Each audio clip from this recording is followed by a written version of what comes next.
মাতাল, তুই মাতলামি কইরা এসে এই নদীতে কি ঢালিস?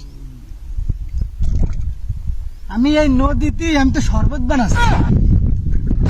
ভাই দেখেন তো, ও যে নদীর মধ্যে মাতলামি কইরা এসে যে শরবত বানাচ্ছে, এত বড় নদীতে ও চিনি পাবে কোন জায়গা? মাতাল কি ও না তুই? তুই কেমন করলি যে এত এই পানির মধ্যে চিনি কেমন হবে না? এগুলো কথা বলি ভাই কেমনে আপনারা কোশ্চেন যে চিনি হবেন না? এই পুরো নদীর জন্য দেখেন আমি যে কত চিনি নিয়ে আসি। এই চিনি এই নদীতে দেবো, পুরো নদীতে মিষ্টি হয়ে যাবে। ভাই বিশ্বাস না, আপনি খাই দেখেন। আল্লাহ মাতাল কয় কি রে, তুই খাই এই দেই। ये सब क्या देखना पड़ रहा है? अच्छा है मैं अंधा हूँ।